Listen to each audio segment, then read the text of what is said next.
Hey guys, I don't know about you, but I am in surprisingly good spirits tonight. I got off work and I went to the pharmacy to try to pick up a prescription, and it turned out they were closed. But I found some beautiful flowers to bring home. I've got these. They're called calancho pink flowers, and some beautiful yellow lilies. I've really been getting into Feng Shui lately, and one of the things I was pleased to find out is that live plants in a room help bring growth in other areas of your life. So I have been starting a collection. I also have here my purple African violets. They've been doing really well. Have them over here on my desk. I don't know where I'm going to put these other two plants yet because my room is a little small. But I'm going to find a place for them, get them some sun, and set them up with some good intentions for growth in my life. And they're just beautiful to have around, to come into my room and smell that fragrant smell. It's good feng shui. It's good energies. So anyway, it's kind of just a blog of me and how I'm feeling and what I've been up to. Did anyone else feel that major energy shift when the sun entered Libra today? Like all of a sudden things were like bang, bang, happening, going places. I've talked about how Libra is a cardinal sign, and I forgot just exactly what cardinal means. Cardinal signs are ambitious. They want to do things, get them done, go here, go there, achieve. And I forgot what that strong kind of energy really feels like. But I like it. Even though it's a little unnerving to get used to at first, I think this next month or so is going to be just incredible. I wanted to tell you about the astral projection I had last night. For those of you who don't know what an astral projection is, I can give you a brief rundown, but you'll probably want to research it yourself. There's a lot of different theories and thoughts on it. Basically, it's also called an out-of-body experience. It's where your body is asleep, but your consciousness is out traveling around the astral planes. The astral planes are like the next dimension, sort of up from outside of physical reality. In the astral planes, your thoughts are creating just like they do here in the physical earth, but the reality is much more malleable, and your thoughts create things much more quickly. Here in the physical world, there's more of a time delay between what we're thinking and what we're manifesting, but in the astral plane and in lucid dreaming and those sort of realms, everything is happening very fast. And you're not the only one there. Particularly in the astral planes, there are many other spirits and beings and entities that will hang out on the astral plane that you can interact with and that have their own creations and so on. One thing to understand about the astral planes is that our thoughts here in the physical world create thought forms in the astral realm. So if many people have the same thought about, say, a place, like, say, a church, when you go to the astral realm, that building will be there, and it will be very difficult to modify it because it has been created by the thought forms of many people. That's the power of thought. But if you're in an astral realm where things are more ethereal, you can easily change the way things look and the way things appear. So anyway, lately I have sort of developed this ability when I have a lucid dream, and a lucid dream is when you're dreaming and you know that you're dreaming, and you become lucid. It means you have clarity and you know what's going on. You know you're in a dream.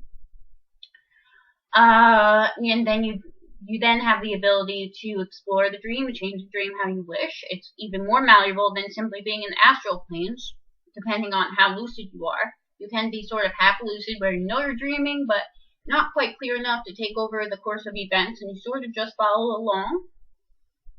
But lately, when I have a lucid dream, especially when I'm in a light sleep, if I'm in a very deep sleep, this doesn't usually happen. But if I'm in a light sleep, like I was this morning, I had already woken up once that morning, gotten out of bed, and gone back to asleep, so I was just sleeping very lightly. So I was in my room, and I noticed that my bed wasn't there. And I said, huh, well, no one would ever take my bed out of my room. That doesn't make any sense. And then I realized I was dreaming. So the next thing that happened to me, which has become sort of this ability that I have, is I was floating above my body. It had gone from lucid dream to an astral projection. My body was asleep, and I had returned to the body, but I was basically just floating above it because my body was still asleep. So from there, well, your body sort of has a magnetic pole to your consciousness. I call it your consciousness when you're out of body. People have different names for it. They call it your second body, your astral body, that sort of thing. But I just think of it as my consciousness. So my consciousness was being pulled into the magnetic field of my body. There's sort of this interaction between your astral consciousness and your physical body when they're real close together, like a pole. So oftentimes, if you're out of body but you're close to your physical body, you almost feel like you can't move, or like you're stuck. So I got that feeling, but I knew exactly what it was because I had done this many times before. And all I did was sort of use my willpower and crawl away from the bed and away from my body and over to my bedroom door, where I was free of that magnetic pole. Another thing about the astral plane is most of the things in, like, say, the first level of the astral plane are very similar to how they are in real life because of these imprints that are made in the astral through our living here in the physical. But sometimes little things will be different and just something will be out of place. Well, anyway, there was a giraffe in my room. Talk about being a little bit out of place. Yes, there was a giraffe in my room, and he was wearing a suit. He had a suit like this, and he had this big giraffe head. But I didn't think anything of it. I wasn't afraid. It just seemed like a natural part of the atmosphere at the time. And he came up next to me by the door, and he wanted to get out of the room. So I said, okay. I opened the door and let the giraffe out. And the giraffe went across the hallway to my sister's bedroom, and he went over and looked out by the window, and I followed him. I went over to the window, and I sort of looked at the giraffe, and we said goodbye to each other. And I went through the window, and I jumped out and started to fly across my yard. I've become a very good flyer in the astral plane, and it's really, really, really, really, really, really fun once you have practiced it a few times. But I had this thought in my head that I didn't want to waste this astral projection because sometimes during astral projections you get distracted either by other characters who are in the planes with you or just different silly scenarios you come up with. But I had been pretty determined that my next astral projection I was going to do something cool. So I said I want to go to the Great Library. I want to see the Akashic Records. You can learn about those yourself. Well, okay, I'll tell you a little. The Akashic Records is basically a great big library where the records of everyone who ever lived are recorded. Okay, I know I sound bonkers, but it's true. You can read it. Many people have been there in their sleep and in trance states and so on. So I said I wanted to go there, and I was flying, and all of a sudden I thudded into the ground, and I was a little surprised, like, oh, I guess I wasn't paying attention. So I just relaxed for a moment, and then I felt the invisible beings. I always call them my guides. It's always these same beings that come to me, but I can't see them, but they take me places. They grabbed onto my ankles, like they usually do, and they started pulling me up through the air. This is even more fun than flying, I have to say. I love when my guides take me places, because it's like you just lay back, and they pull you, and you're going really, really, really, really, really, really fast, and you don't even have to direct your flying or concentrate on staying in the air. So I was being pulled by my ankles, and I was really, really excited. I thought they heard me. They're going to take me to the Akashic Records. I'm going to go to the Great Library. And I started to descend upon this beautiful city.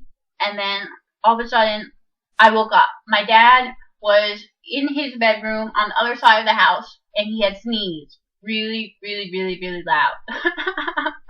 And it jolted me out of my astral projection, and I snapped right back to my body.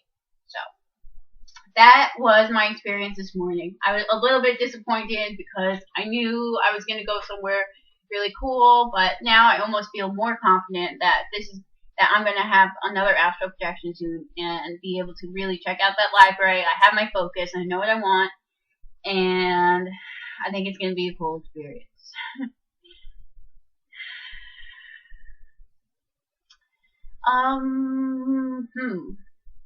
Well, I'm trying to think if there's anything else I want to talk about.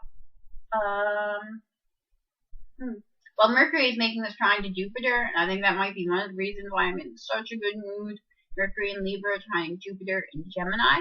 Jupiter being expansion and optimism, and Mercury being communication, so our thoughts are more positive, and we're thinking about things on a bigger level, and it feels really good. Alright, I think I better end this video for now and do my forecast for tomorrow. I think I'm going to do a tarot today too. I'm in a pretty creative, expansive mood right now. Okay, love you guys. Talk to you later.